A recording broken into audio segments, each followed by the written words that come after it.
cannot believe that I'm telling you this, but most likely you have colon cancer.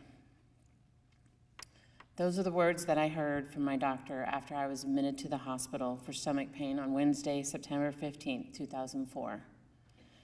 To be honest, I did not even know what colon cancer was.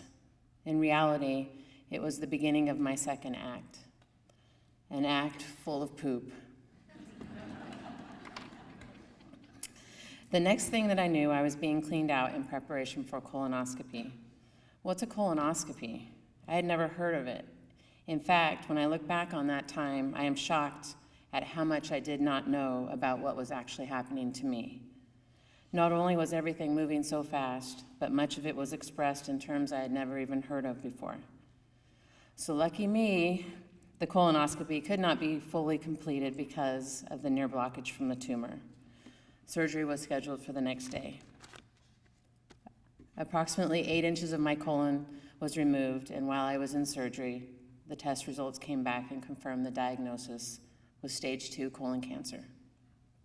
Truth is, I had been experiencing stomach pain for a few months before going to the hospital, but I had put off actually seeing a doctor because I was convinced that it was the irritable bowel syndrome that I had been diagnosed with 4 years earlier. I never fathomed that at 35 years old, I would be diagnosed with cancer. My youngest child was just 10 months old.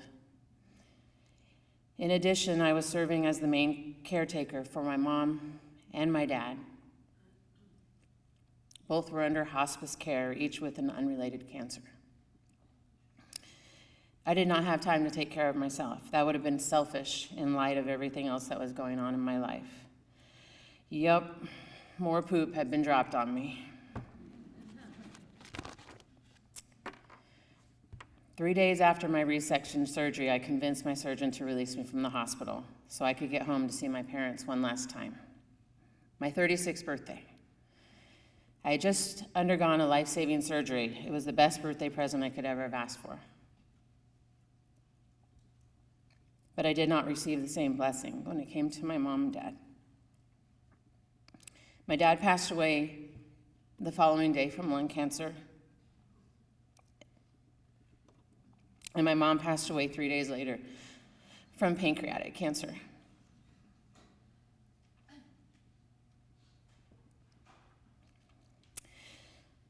It took me 5 years after my diagnosis to even say the word cancer. Before that, I would always refer to it as the C word. I felt that if I said the word cancer out loud, that would make it real, and in my mind possibly make it come back again. Why did I get cancer at 35? Why me? What was I supposed to do now? Finally, I realized it happened to me for a reason, so I could make a difference in this world, and that is not poop. In January of 2010, I started volunteering with the Colon Cancer Alliance Central Arizona chapter. I knew that I wanted to get involved and start on my new mission. So I Googled colon cancer advocacy on the internet, and I found the Alliance. It is a nonprofit 501c3 organization based out of Washington, D.C. But we are fortunate here in Arizona to have a local chapter affiliation. I attended an open house with the chapter volunteers. It was the first time that I had told my story out loud. Of course, I could not keep it together and broke down in tears. I looked around at the circle of people surrounding me. Every single person in the room was crying with me. It was at that moment that I knew I was in the right place. I was hooked. Colorectal cancer is one of the only preventable cancers, and I was going to let anyone and everyone know. I left the open house that day volunteering to be the chapter secretary. I began attending health fairs and awareness events with the chapter. I served as chapter secretary for 2 years. Then I got a promotion. I was moved to the chairperson of the Undy Run Walk. The Undy Run Walk is a 5K event held near the state capitol in downtown Phoenix. This year will be our 9th year. Because of a partnership with the Arizona Department of Health Services, we designate 1/2 of the proceeds that we receive locally from the Undy to their screening program for free colonoscopies. Then 2 years ago, I got the big promotion to chapter chairperson. My role is to communicate with our national office and to keep our board members focused on our mission, to raise awareness through education and screening, to help fund new research, and to provide patient support services for those affected by this devastating disease. Our ultimate goal is to knock colon cancer out of the top 3 cancer killers.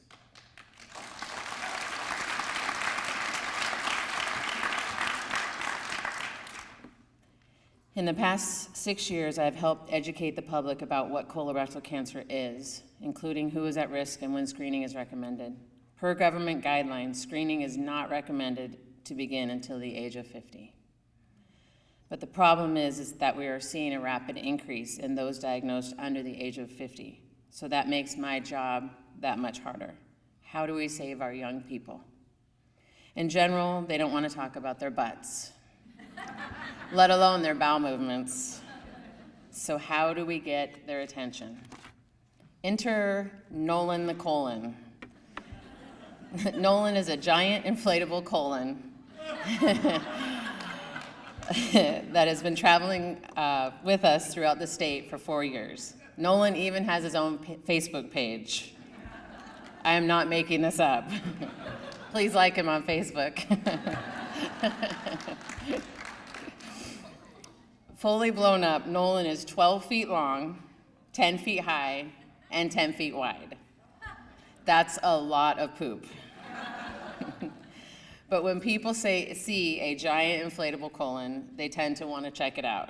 Then I've got them. I can start a conversation and literally walk them through the colon. Inside, we have examples of what normal colon tissue looks like, what a polyp looks like, and what malignant cancer looks like. I know that the greatest barrier people have when it comes to colonoscopies is the fear of the unknown. If I can have that one-on-one conversation with that person, especially if it's inside an inflatable colon, I can help to remove those fears and barriers and move them. Get it? Move them. To start the conversation about screening with their doctor. Nolan and I have been to health fairs in Flagstaff and Tucson, and I have attended many events here in the Valley. I've done the South Mountain Climb to Conquer Cancer and the Arizona D-Backs Race Against Cancer. I've also traveled twice to Washington, D.C. to discuss closing an insurance loophole regarding screening. It is amazing how disinterested people are when it comes to discussing colonoscopies and colon cancer until they see Nolan and I inform them that I am a survivor.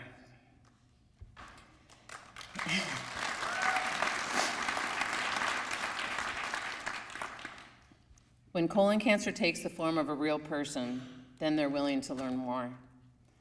I have no idea how many people I have educated about colon cancer, but I can safely say I rarely go a day without talking to someone about butts and bowel movements. Any place, anytime. At Safeway when I'm getting my groceries, or with other parents at my son's football games. In fact, I'm often referred to as the colon cancer lady. Even though being diagnosed with colon cancer was the worst thing that has happened in my life, it gave me my life purpose. I'm here to educate the public about this deadly disease with enough accurate information to get them to act without scaring them. Bottom line, I'm here to talk about poop.